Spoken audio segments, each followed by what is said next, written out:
Greetings. This is Justin Allen, the Elite Nurse Practitioner. Welcome to the Elite Nurse Practitioner Show, a podcast dedicated to nurse practitioner entrepreneurism and achieving financial freedom, where I talk directly with nurse practitioners who need help. Listen up, our market is saturated. Jobs can be scarce. We are underpaid. We are undervalued.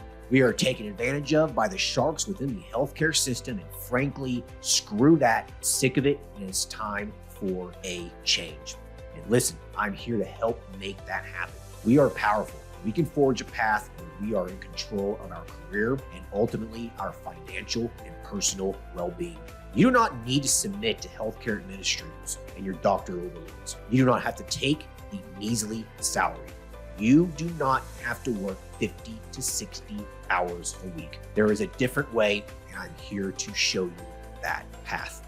This podcast is raw and unfiltered. I have not talked with the nurse practitioners in this podcast prior to the call outside of an email exchange to schedule the episode. What you're about to listen to is a consultation session between a nurse practitioner and myself. It is real, it is unscripted, it is unplanned, and I have no idea what we're going to talk about. Anything and everything can happen during our conversation. The nurse practitioners in these episodes are struggling with an issue in their professional or financial life, and they have reached out to me for help. My goal is to help a nurse practitioner with actionable advice that will enhance and improve their professional, business, and financial life. My other goal is to hopefully help my nurse practitioner sisters and brothers build a more productive, powerful, and free life. So I hope the content and information within these podcast episodes does just that.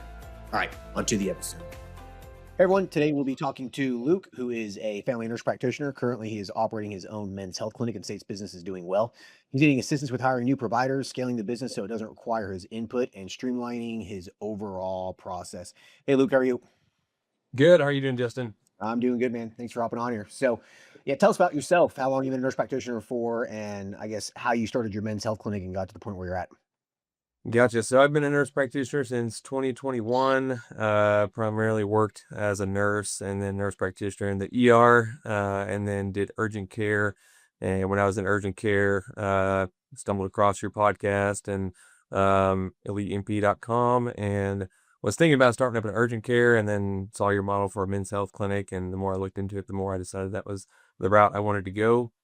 And I looked around my area and found there was no men's health clinics around in a pretty populated area in North Texas. And so decided to open one up in, when was that? I guess that was November of 2024.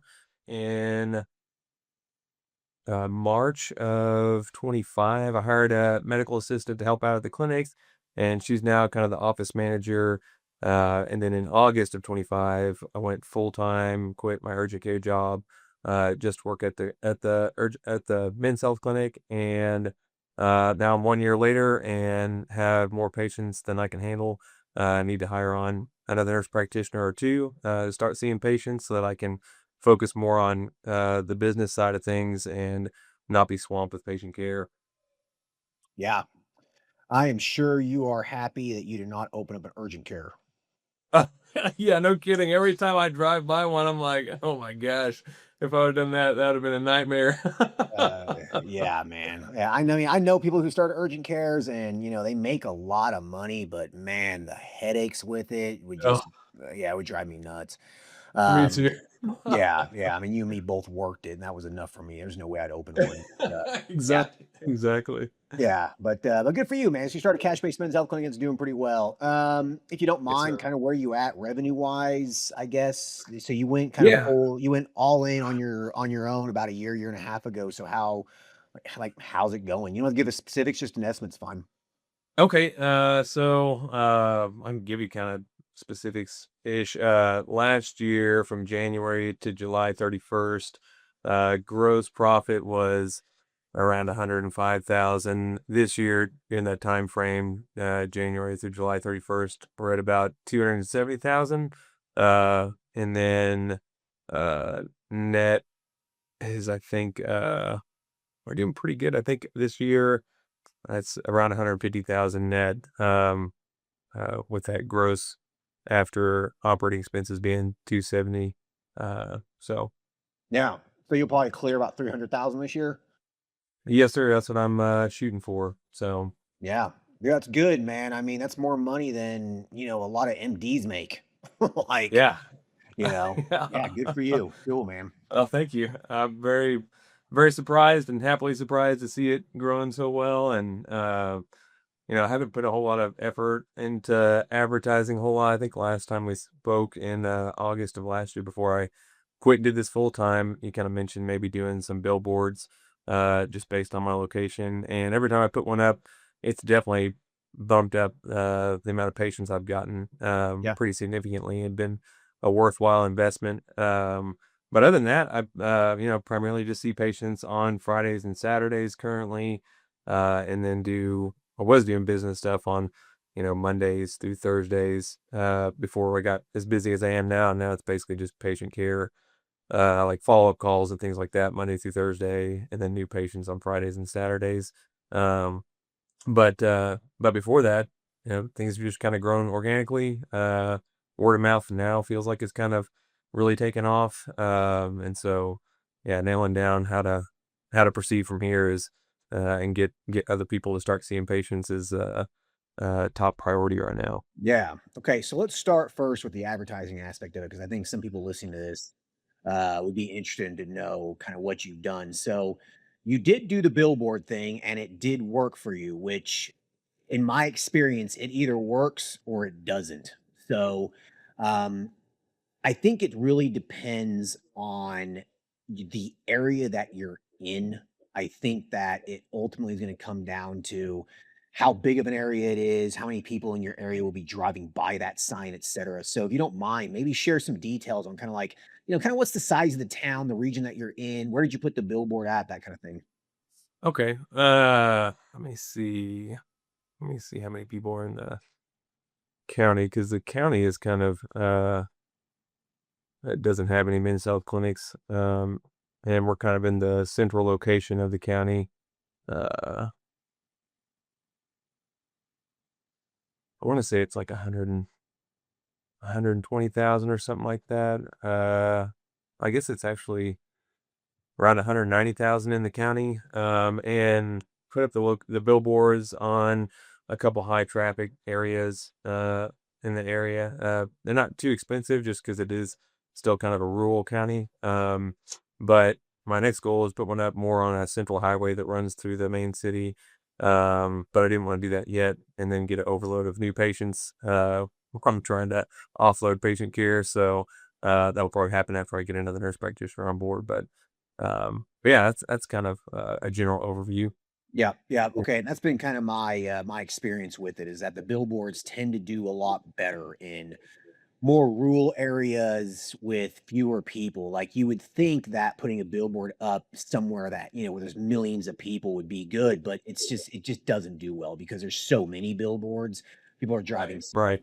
Yeah, and like it just doesn't typically work very well in very, very highly populated areas. But in more rural areas, the billboard works well because almost everyone in the county at some point will drive by it and see it, right? So Right. yeah, yeah. So it works. Yeah, it works really, really well. So okay, good job there. And so that's really the only advertising you've done. Now it's just word of mouth at this point. That's pretty much it. Yeah. Other than that, it's word of mouth and Google reviews and people just finding us on Google. So Yeah. Okay. So mostly just organic at this point. Um, I think that what happens with most clinics is that typically at the very beginning is when you'll have to spend some money advertising just to get the word out there to make, just so people realize that you even exist. And then once you hit a certain point, you have, so many patients that word of mouth then really does begin to snowball and you don't really need to advertise that much anymore. So, you got your Google business listing. I'm sure you got lots of reviews on there. You got a website, you got the SEO stuff going for you, and then you got the word of mouth. So, I mean, at this point, would advertising be worthwhile or not to you? I think that, you're making some decent money right now. So why not throw a little money at it just to see what happens, once the infrastructure is in place to handle that new patient volume. So, maybe putting another billboard up in a higher traffic area, I would say why not? It probably cost you a few $1,000 or something. Give it a try, see if it works. Otherwise, though, if you want to, you probably could get away with not really advertising much at all if you don't want to and save yourself the money. So, gotcha. Okay. yeah. Sweet. Um, Now, what you can do is try to start incentivizing patient referrals and word of mouth. You should definitely do that. Yeah. So, do you have a referral or loyalty program or anything? I do. Right now, it's kind of like if you refer 3 patients, then you get $150 credited to your account to use however you want to. So, a lot of guys that are on TRT will use peptides and things like that too. So, basically, just give them rather than refunding them, for a month or something like that, then we just give them $150 to apply to their account, however they choose to. But Okay. don't really, I haven't really set up the infrastructure to emphasize that a whole lot. Recently put up just a TV screen with a slideshow on it in the lobby that has that on there. And I know you've mentioned before, kind of structuring your emails so that they all include that information in there. And I have not taken the time to do that yet, but that needs to be a priority is getting that implemented so people can become more aware of that. Yeah, for sure, dude. Always hit the lowest hanging fruit stuff first, right? A mentor of mine years and years ago told me that, it's always cheaper to advertise to your current customers and to find new customers. It always is. And it's so true, right? So it's always just, yeah, it's always easier just to increase the lifetime value of each customer and just advertise directly to them. So So email, you having a slideshow in your lobby is a good thing. Maybe give them like a little mini brochure or something, attach it to their lab report when when they're checking out. Just whatever you can do to really put it in front of their face.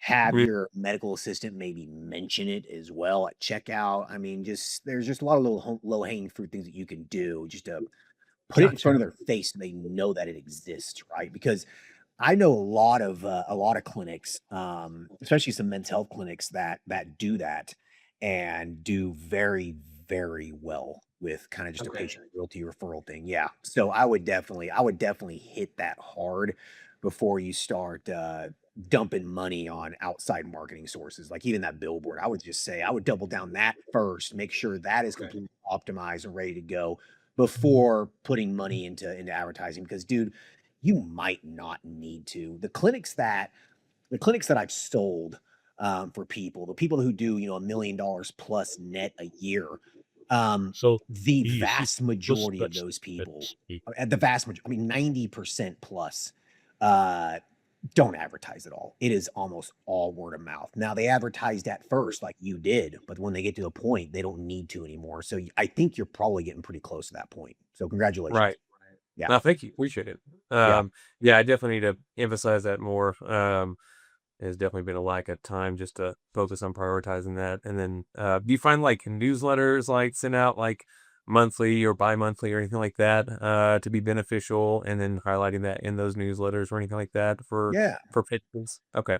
Yeah, yeah, absolutely. 100%, man. Just whatever you can do to get them to open up the email, to take a look at it, whatever you can do. Even doing like a direct mail kind of thing to all your patients, even past patients or something that have left. That can work very well. And you don't necessarily have to spend money with a direct mail company to do that because you already have all the addresses. You have all the market demographic information already.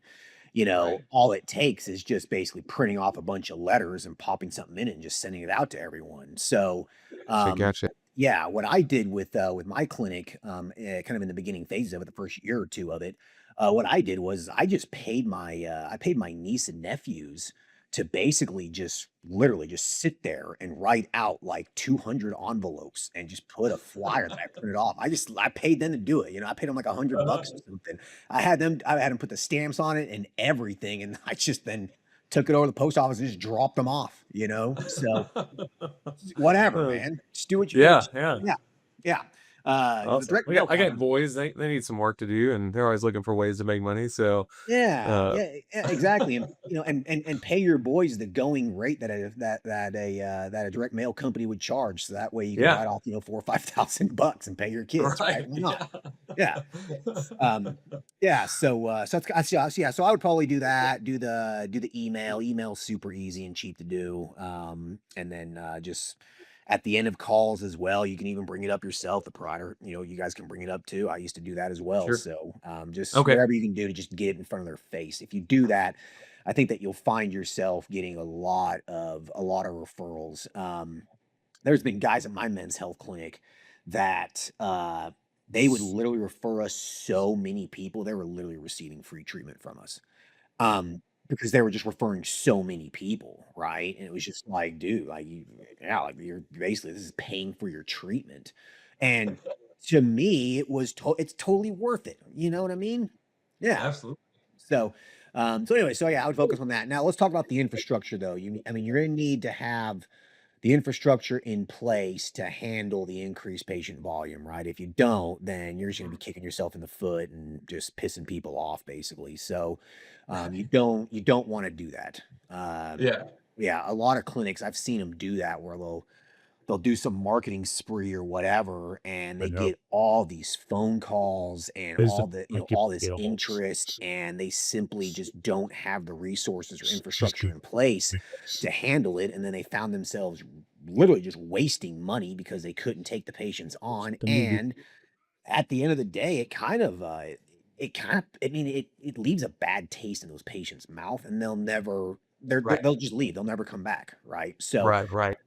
so let's talk about the infrastructure. So you yourself, how many more patients can you realistically take at this point? So I have, I mean, man, realistically, like while being able to manage the business or just doing patient care.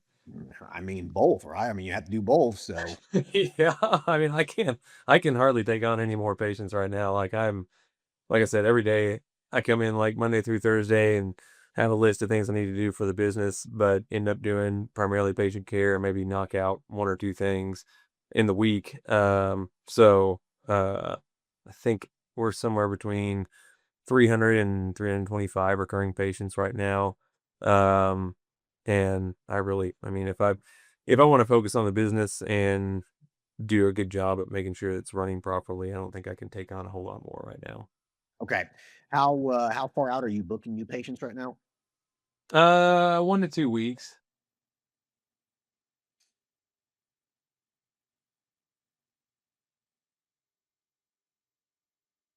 There, you there? Yes, sir. Can you hear Yeah, me? yeah. Sorry about that. We'll edit this out. I'm on Okay. this cabin that I'm at. It's on Starlink, so every once in a while, if a cloud passes by or something, it'll fuck the signal up. So just FYI, but we'll edit that out. Gotcha. Anyways, though, question. So realistically, how long are you booking out right now? About 1 to 2 weeks. So Okay. So you're right there at the cusp of needing a new provider then, because I mean, you've heard me say this in the podcast multiple times. If you're booking out 2 weeks, it's probably time to hire someone else. So, right. yeah, so you're right there. So, so let's talk about that. Have you tried hiring someone yet? No, I have not. I wanted to, kind of pick your brain first and make sure I had everything lined up in order to go on that track, but I Yeah. haven't tried yet. Okay. So, do you have any specific questions to ask me first with that before we kind of dive into it? Yeah, I mean, I know you talk about pay structure a lot and kind of paying per patient seeing, whether it's a new visit, like $100 for a new visit and 50 for follow up. Um, let's see here. With that, Yeah, um, $100 for new patients, $50 for follow-ups. I will say that that is above market rate. Okay. right, right, Yeah. So, you could get away with paying less if you wanted to, but I find that if you pay your NP, your PA, whoever, if you pay your providers a good rate like that, they'll stay on board long term, and the chances of them skipping out on you and opening their own thing up is pretty low because you're putting golden handcuffs on them essentially. So, right. yeah, so that's really up to you. A lot of places pay a lot less than that.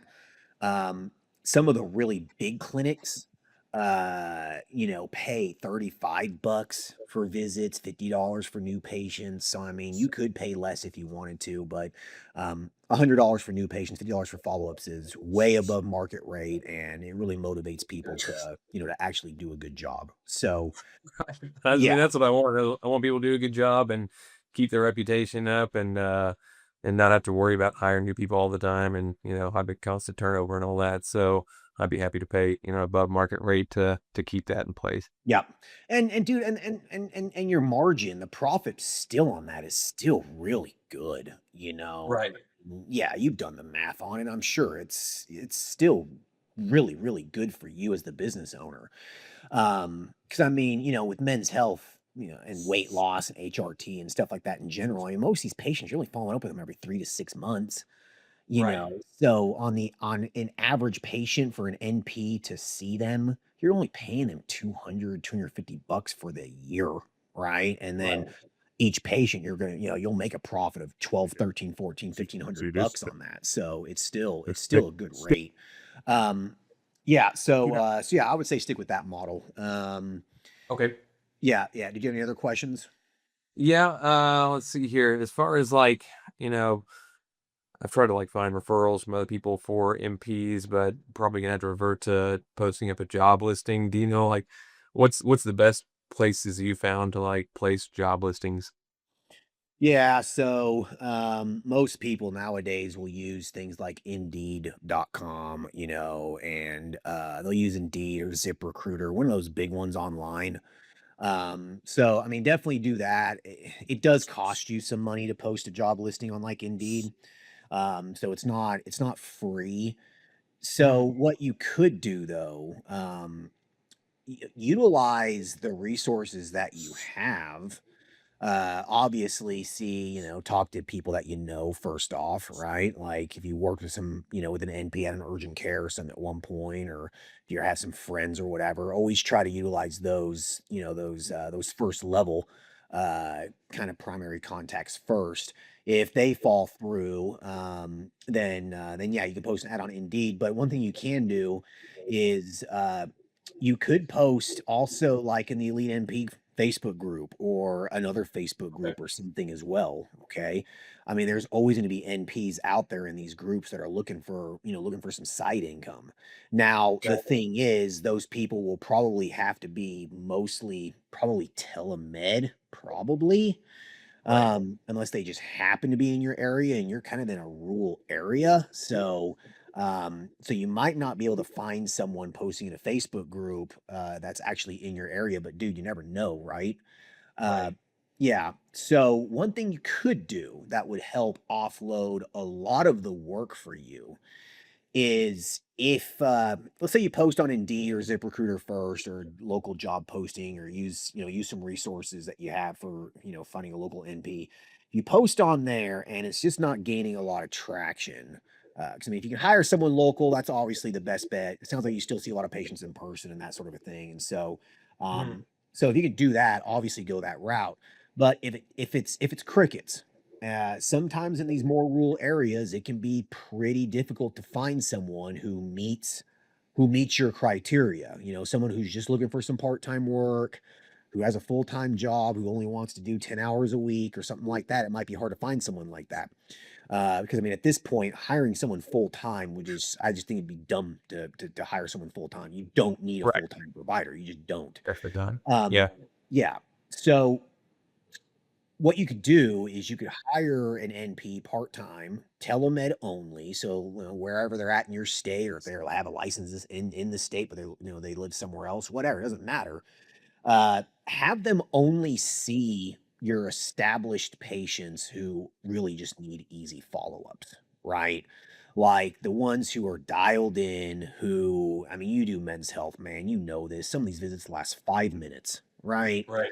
Yeah, how you doing? I'm doing great. Cool, your lab work looks fantastic. We'll keep you on the same protocol. Talk to you in 6 months. I mean, it's the easiest in the world, right? So like those easy patients that just need the lab work, that just need the follow so they can get their script, you could start putting those people on a telemedicine provider. and just start Gotcha. having them see a lot of these follow-ups for you, and then you continue to see the new patients until you can find someone local who could then begin seeing new patients in person or whatever it is that you want to do. All right. Um, Also, some patients, they're not going to care if they see a provider via telemed for their first visit, anyways. Some patients just don't care. They just want treatment. They could care less. So, Right. so you're gonna have to feel that one out. But yeah, that would be the route I would go if you have trouble finding someone local. Gotcha. Would you like give new patients like the option, be like, hey, we can get you in person, but it may be for a week or two, or we can get you in telehealth this week with a new provider, to try to incentivize people to go see the new provider if they're telemed only at that point? Yeah, 100%. Yeah, yeah, yeah. Yeah. Your line of thinking is correct. So, Okay. always try to push people over those new people. Oh, I mean, Gotcha. always. Gotcha. Yeah. That's what that's what we did at my mental health clinic there for a while. People were, my MA would just be like, Justin's booked out for the next 3 or 4 weeks, but we could get you in with so and so. They could literally see you tomorrow if you want to just get started. And I mean, more times than not, the patient just they didn't care. You know, so Gotcha. so yeah, you could definitely do that.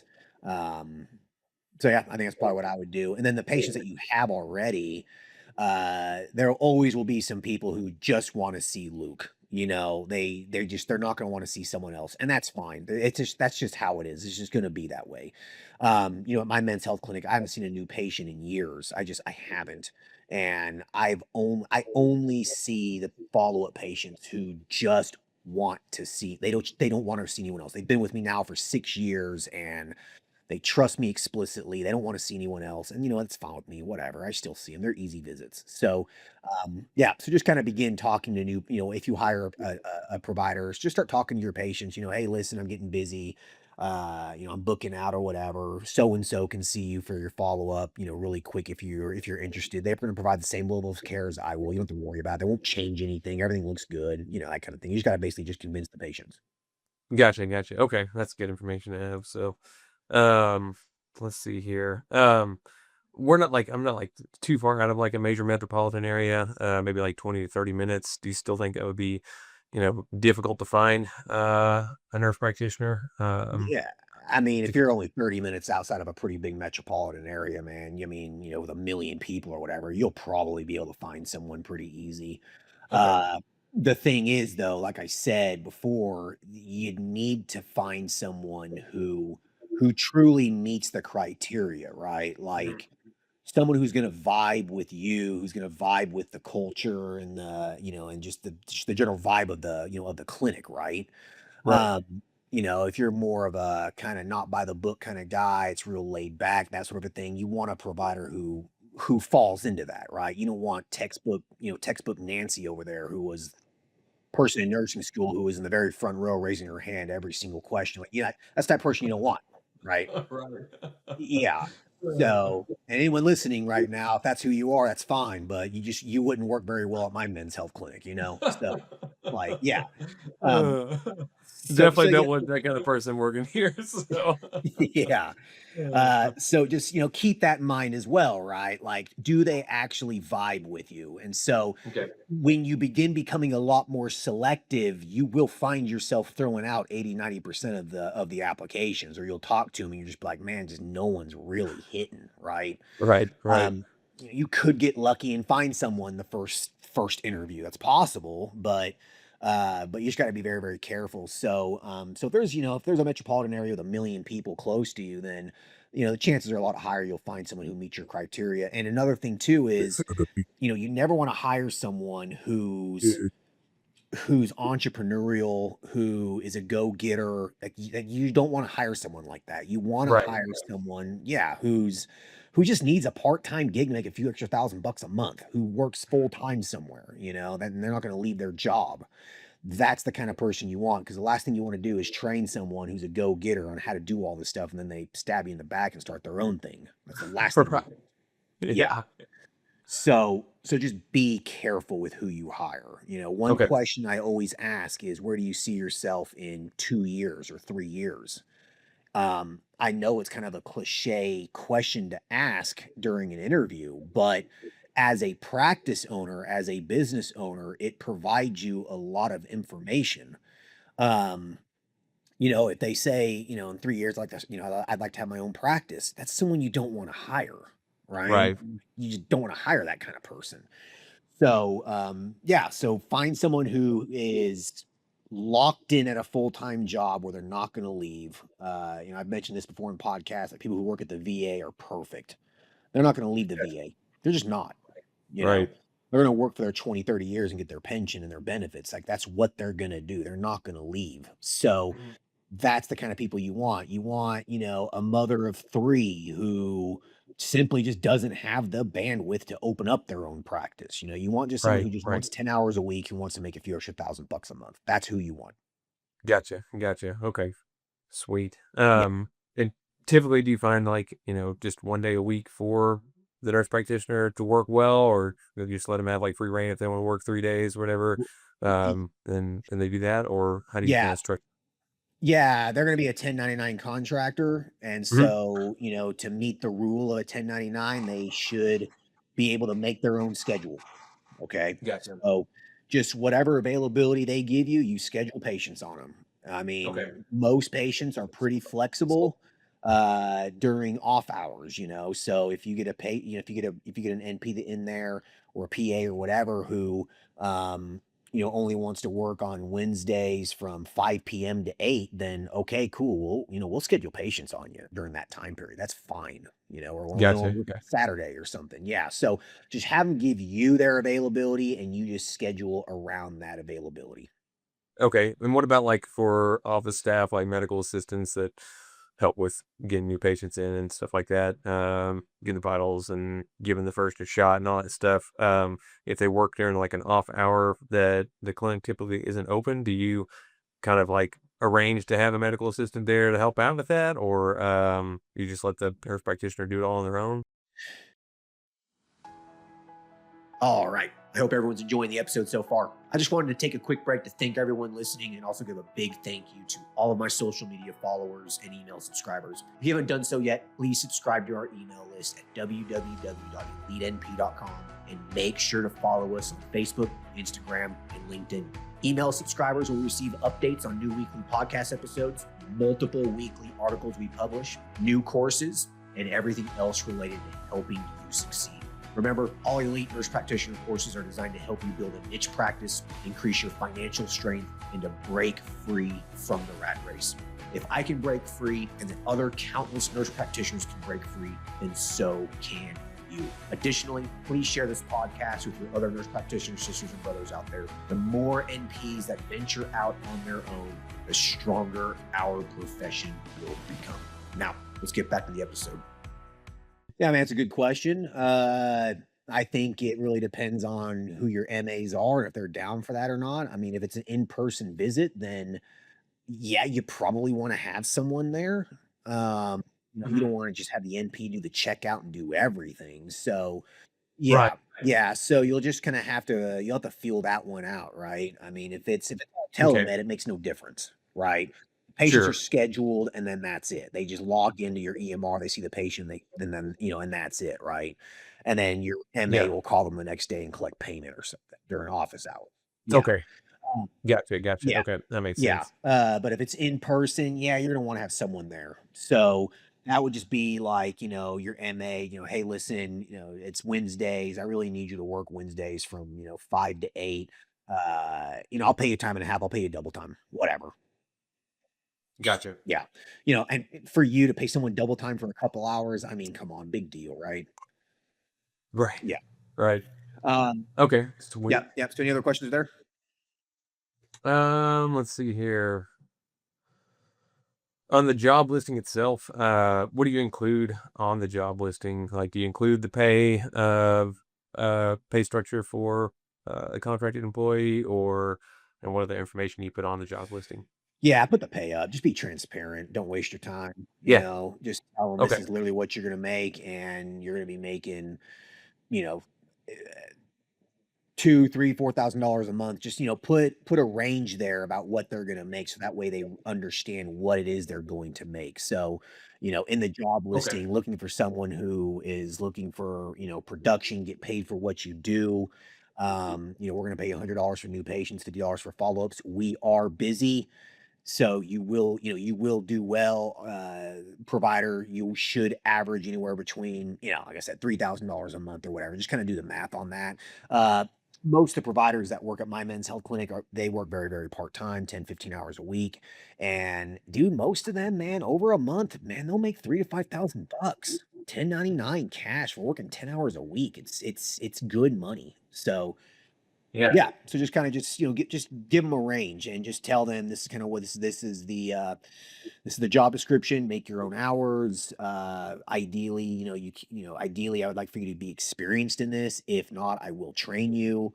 Um, that's one of those debates where, is it better to hire someone who has no experience, you can train them on how you want patients to be seen, or do you want someone with Hmm. experience so you don't have to deal with the headaches? Um Right. there's plus and minuses to both, obviously. So, if it was me, if I was to hire a new provider at this point, I think I would like to find someone who has experience, as long as the experience they have is aligned with the way I practice. Right. You wouldn't want to hire an NP who works at an endocrinology office.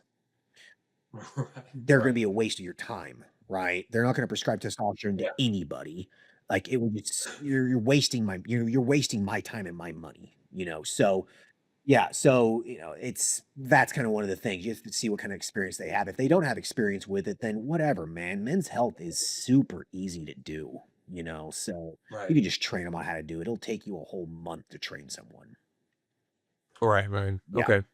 Sweet. What Uh, good news is there's a lot of men's health clinics out there, and especially online ones, and a lot of yeah. NPs out there now have this kind of experience, so you might be able to find Right. someone. Okay. Sweet. Well, hopefully so, because I need to get some more patients offloaded to someone else. Let's see here.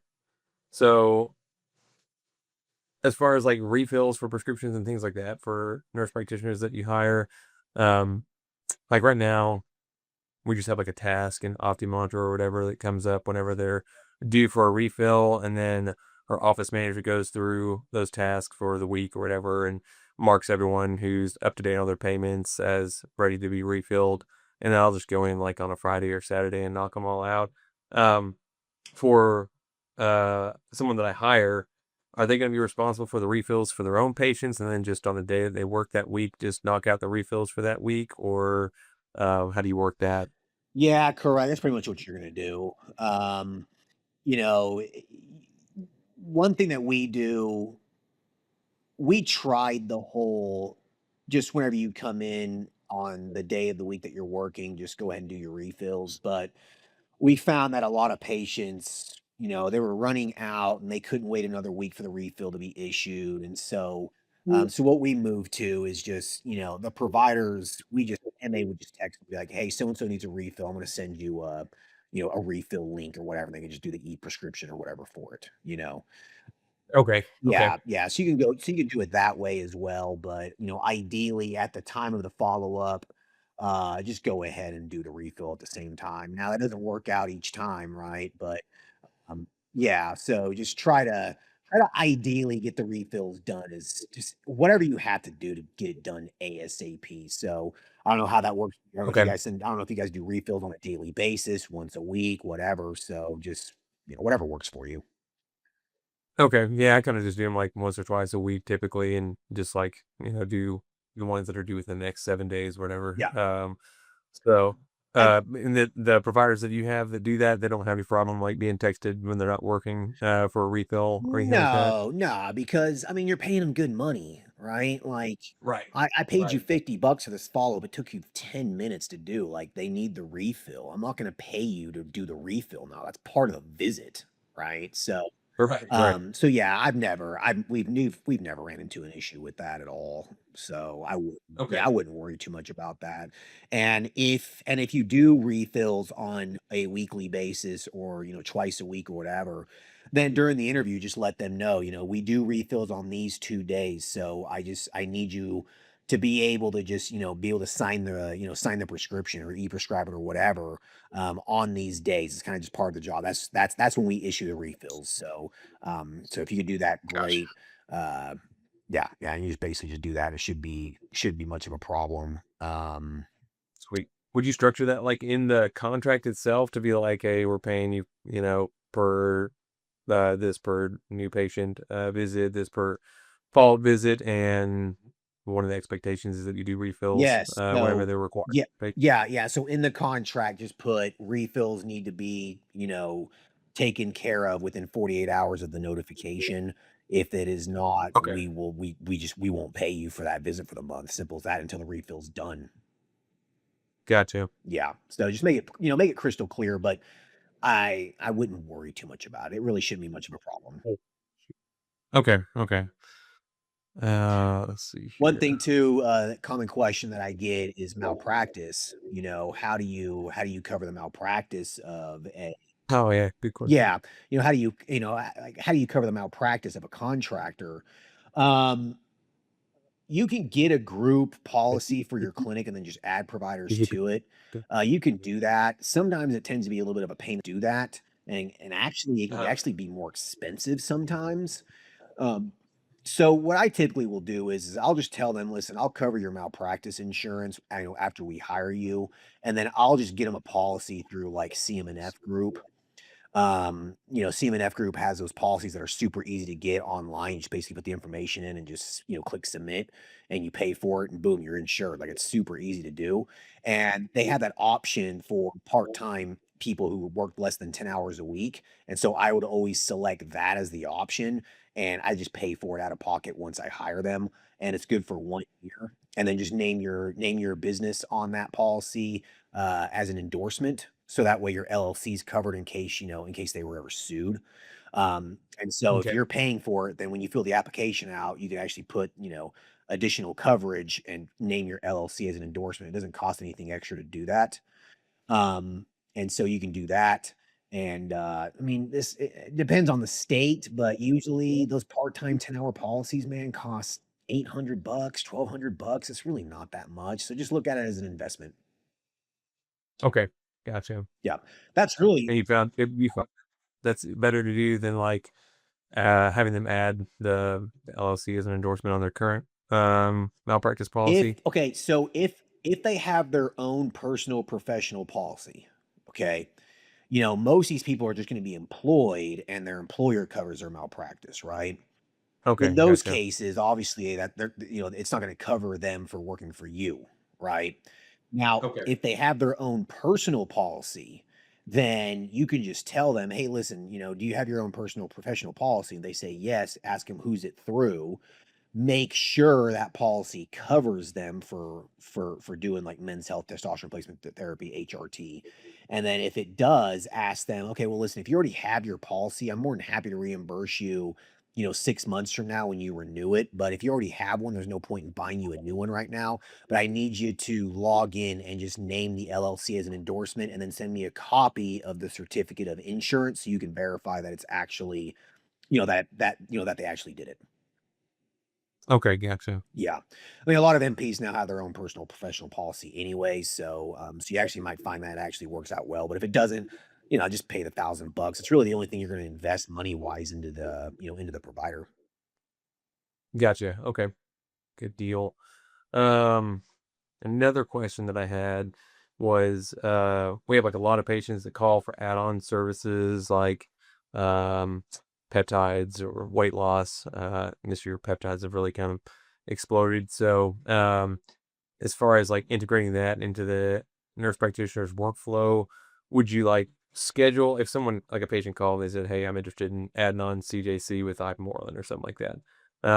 Would you schedule them for the provider that they're under to be seen by them as like a follow-up visit, so they can get that service added on? Or because right now, how it kind of works is they call, and I'll either get a text from my office manager or the MA working the front desk, and they'll say, "Hey, so and so is looking for information about CJC. Would you mind giving them a call, and I'll call them back and give them information on it. If they want to proceed with it, then they'll pay for it and get it ordered, and then they come pick it up at the clinic or get it shipped to their house. So how would you like structure something like that, like an add-on service into the NPs that you hire, their work schedule?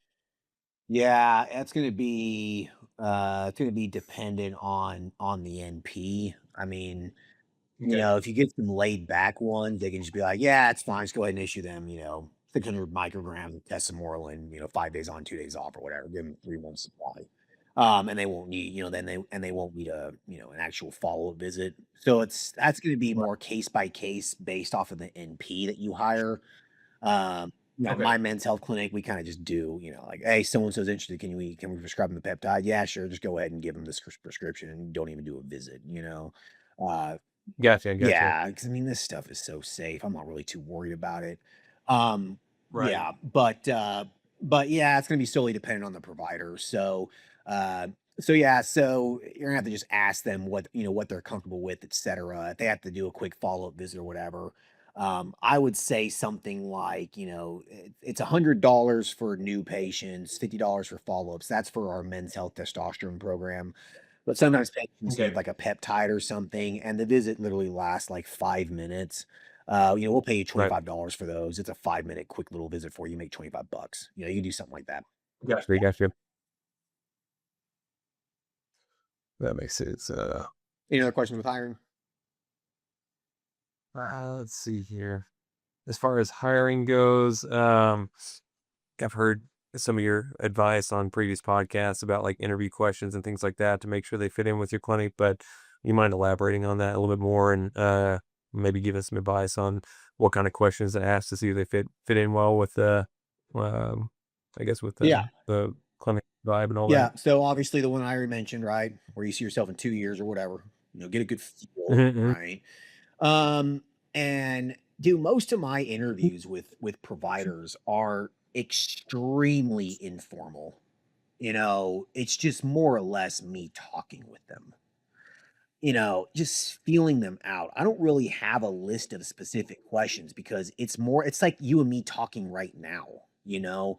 I Right. just talk with them for 30 to 60 minutes. I give them a rundown on how it works. Do they have any questions? Are you comfortable prescribing testosterone or whatever off label? A lot of stuff we do here isn't considered FDA approved for what we're doing. We're practicing outside of guidelines. Are you okay with that? Because if you are not, I'm not going to hire. I don't want to waste my time, right?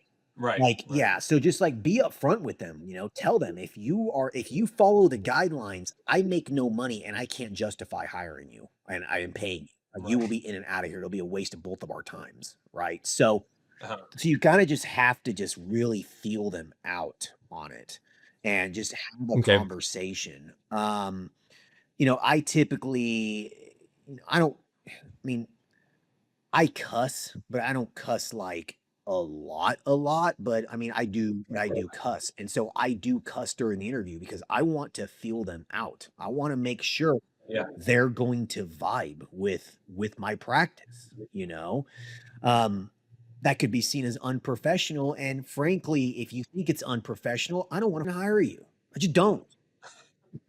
You're you're you're not gonna fit in well because that's how the patients talk too. This is a men's health Yeah, clinic. exactly. Right. So Uh, you kinda test them. You throw a F-bomb or something like that and just see how they react to it. And if they respond back and then they throw a cuss word here or there, then they're probably gonna be kind of a cooler person to hire, right? right, Yeah, right. so just little things like that. Your whole goal here is to feel them out, to make sure they're gonna fit in, they're gonna show up and do their job well, right?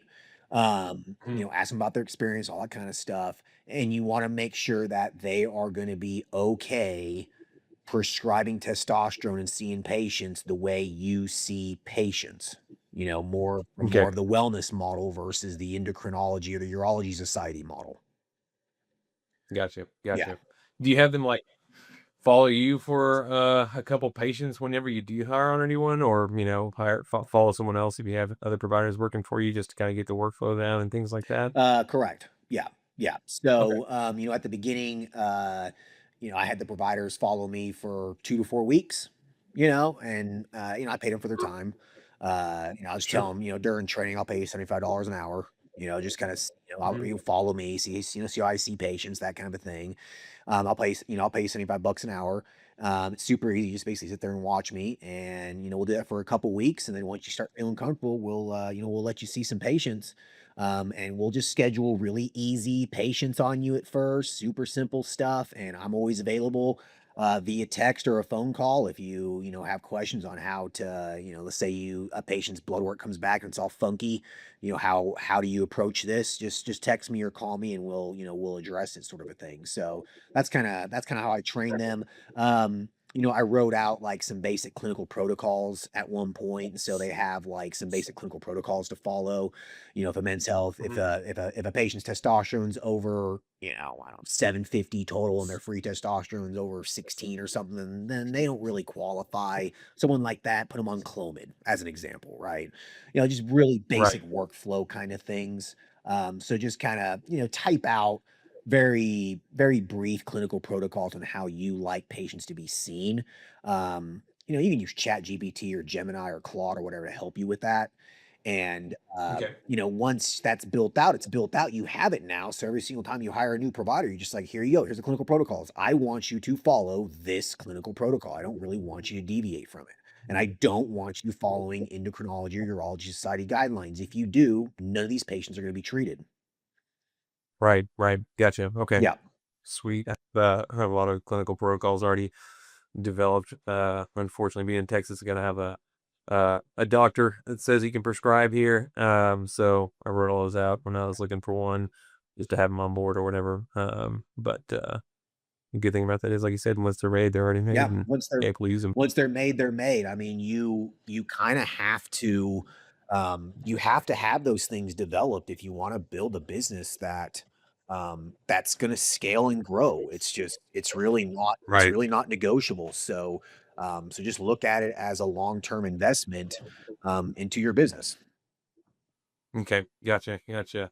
Along those lines too, I've been working on getting some like standard operating procedures done, kind of like you mentioned before, in other podcasts where, when you're doing a task, you just go through and screen record it and narrate it, and that we have it on hand for future reference for new providers and things like that.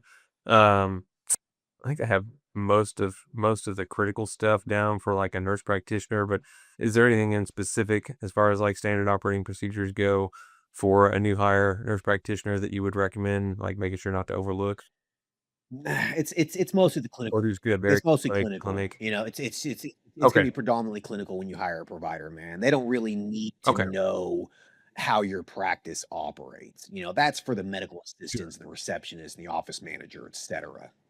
All they need to okay, know is, how do I treat the patient? And how do I gotcha. work the EMR? How do I send the script in or whatever? Like that's basically it. So it's almost entirely clinical, how to work your EMR and that sort of a thing. I mean, nowadays, dude, most providers should be able to hop into an EMR and figure it out fairly Right. quickly, right?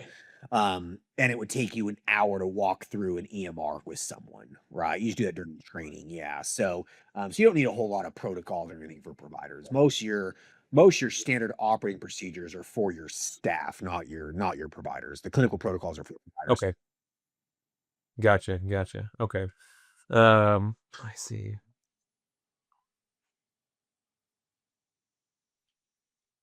And paying them, I pay them monthly. Okay. Just pay them. Okay, Yeah. Yeah. gotcha. Yeah. That was the push out that I Yep, had. just pay them every month. If they're a 1099 dude, they don't need a bunch of paperwork or anything like that. It's super easy. You literally just you have them sign a contract, okay? And then you just get you get their bank information so you can make a deposit every single month, and then that's just it. You just pay them every single month. You have your office manager go through their schedule at the end of the month and then calculate out how many patients they saw, and then that's what you pay them. It's that easy. You pay them, and then that's it. So, um, It's literally all you have to do, man. It's hiring a 1099 NP is probably it's so easy to do. Okay, awesome. That was one of the questions I was gonna ask. So, and you don't have to fill out, like you said, any other paperwork. Do you have to fill out anything at the end of the year for tax purposes, like any tax forms or anything like that for a 1099? Yeah, your accountant should issue them like a K-1, 1099, whatever it is. It just basically says how much you paid them and that's it. Okay, Yeah. Yeah, gotcha, they file gotcha. their own taxes. They handle all that stuff. You don't have to worry about it. Okay. Yeah. Um, Let's see. and just make sure that what I would do too after you hire a provider, once you let them go, it's a good idea to audit most of their charts for the first month or 2 and make sure that they're actually, treating people and not just looking for an easy check. Right. We had one MP one time that we hired, man, and she would not prescribe anyone testosterone if their level was, like, greater than, like, 400, and I was just like, "Honey, Gosh. I'm not paying you to do the right thing according to Urology Society. I'm sorry, I'm not. Like, you are wasting my Right. time and you are wasting my money." And I just let her Yeah. go. I was like, "Nah, we're done scheduling patients on you, whatever." Um, yeah, like, it was a Yeah. complete waste of my Uh, time. And then oh, then man. she had her lawyer get involved, and they wanted some Oh, contract gosh. exit thing written up, blah, blah, blah. I'm like, "Honey, you think I care? Just get out of here." Like, your non-compete, I don't care. I don't care what you do. Go, get out of here. So, yeah, Right. she was You're obviously not gonna be competing with your business anyways if she's not prescribing e for less than 400 on the total exactly, testosterone, man. so She was textbook Nancy, dude, and I learned my lesson. I'll never hire someone like that ever again, ever. So, Did you get an idea that she was like that when you interviewed her, or eh, was that kinda like a kind of, but she told me she had experience with HRT and all this stuff, and I was kinda desperate. I was like, "Ah, we just really need someone," and it bit me in the so that's another yeah. lesson too. Do not be desperate. Wait. Okay. Yeah, Alright. like, be That's a good thing to keep in mind because right now I feel kinda desperate, so Yeah, man. Don't get desperate with hiring someone. Really, truly, it is better to just wait a month or 2 and hire the right person, trust me. Yeah. Gotcha, gotcha. Okay, good to know. Yeah, yeah. So, that's just pretty much a crash course on how to Uh, hire an MP, dude. yeah, no Yeah. kidding. Did you have Uh, any other questions in terms of hiring someone? I think we covered most of it. that's most of it. I well, let me see. I guess no, I think that's pretty much everything I had questions about as far as hiring someone. Okay.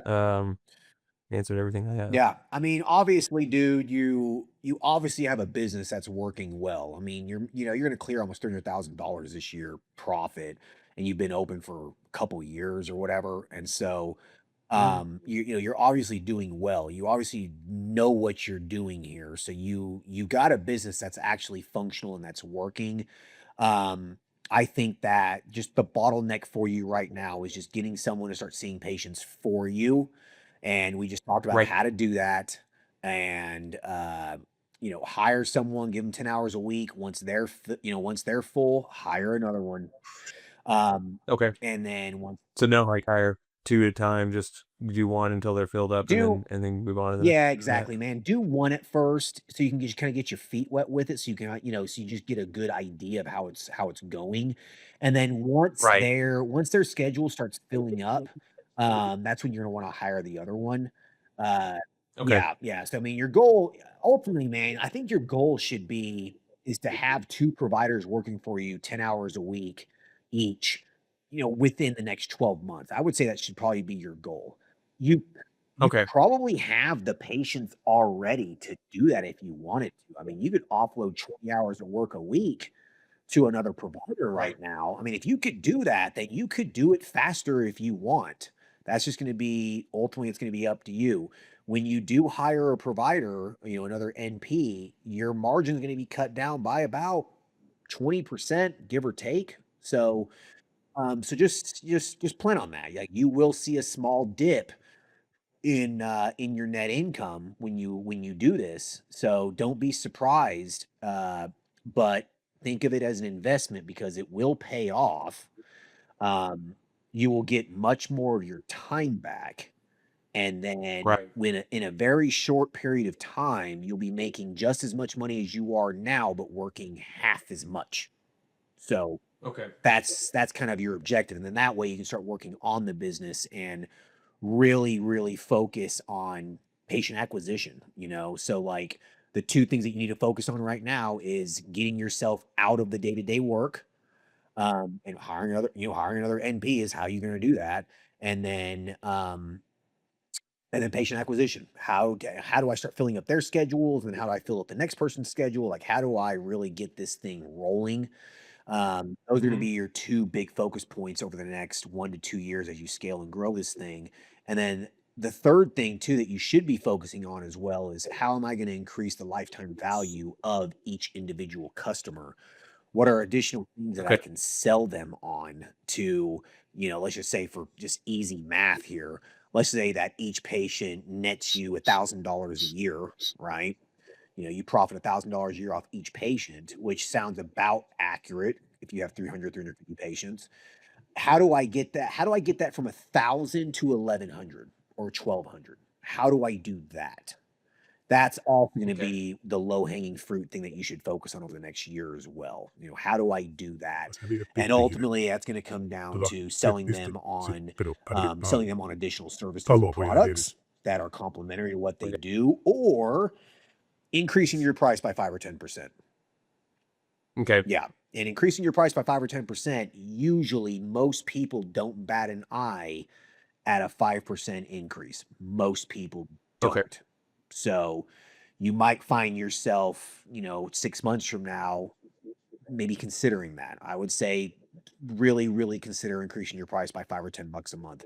Most people will not really notice it. And for you as the business owner, you're talking about an additional $20,000, $30,000 in your pocket. Gotcha. Gotcha. Yeah. So, any other questions? Let's see. 1 second. Write down some notes of what you're saying here. I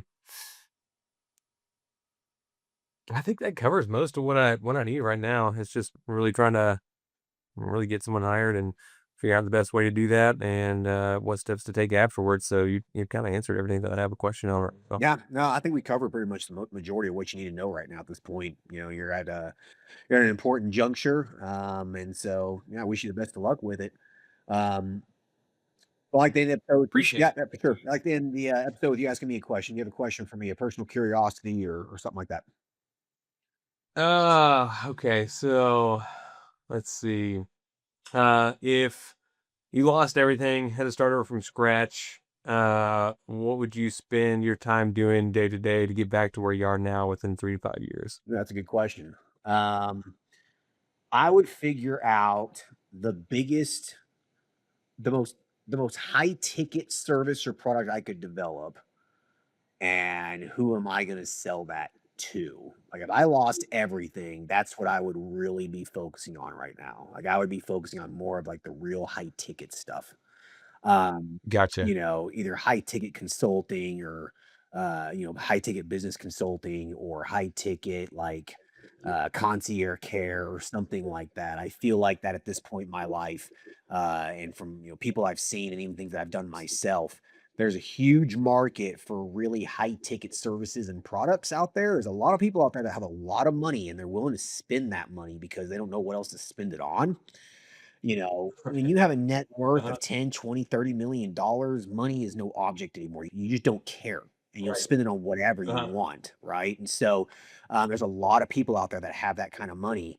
And so I think that's what I'd focus if if I had to start all over, that's what I'd focus on. And hell, I'm not even starting all over. That's what I'm focused on right now. So yeah. Yeah. You think are you gonna if you do that? Do you think you'll do like the concierge care yourself, or is that something you're interested in doing still? Like from a nurse practitioner's perspective, or are you kind of done with patient care? Yeah, so, I mean, I have a few high ticket concierge patients that I see. We Uh-huh. just kind of implemented it more or less under the table at my men's health clinic for some of the high rollers. And so we have a handful of Right. those guys, and it's very, very profitable.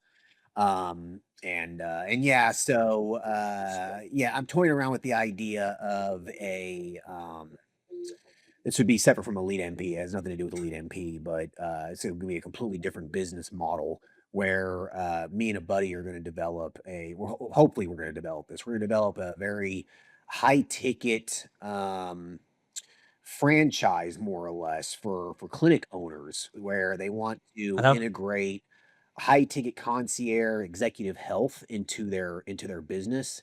And then we're going to create like a franchise model for that. And then we'll create the lead generation tool as well to then basically, you become a franchisee.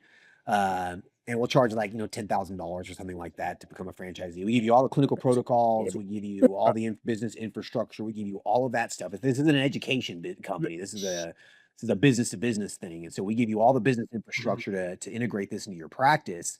And then we also then feed you the leads for those high ticket concierge patients into your practice for like a monthly fee of like $500 or something like that, to cover our marketing expenses to feed you the leads. So that's kind of an idea that I'm toying Nice. around with and kind of starting to work on. So we'll see.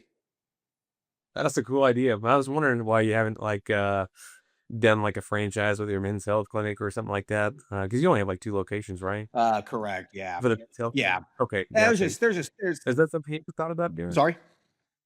Was that ever something you thought about doing, was like making that into a franchise too, or? Yeah, I thought about it, but I just feel like there's so many men's health clinics and franchises out there now. I mean, there's a lot of them out there, like Game Day's a Right, big right. one, and there's definitely other ones as well. And so I just feel like it's a market that I don't know. I just feel like if I tried to break into it, it would just be more difficult than I think would make, for it to be worth. And so I'd rather try something a little bit, Gotcha. I'd rather try something new. And so that's kind of where I'm thinking for the executive health thing.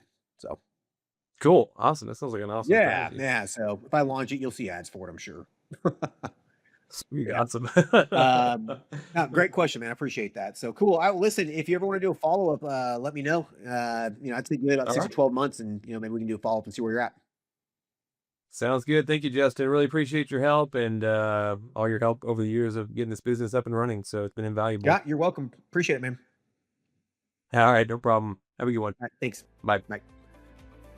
Thank you for listening to the show. Quick legal disclaimer. The content of this podcast is meant for informational and entertainment purposes only and should not be used as legal, financial, medical, regulatory, or practice-specific advice. For information pertaining to your specific legal, financial, medical, or practice-specific needs, please be sure to consult with your lawyer, CPA, medical director, and/or your state's practice laws and the most up-to-date clinical guidelines. As always, do your due diligence when it comes to any information found online and in podcasts. The content in this podcast is copyrighted by Galaxy Medical Southwest 2023 and cannot be duplicated, rebroadcasted, or reproduced without our written permission.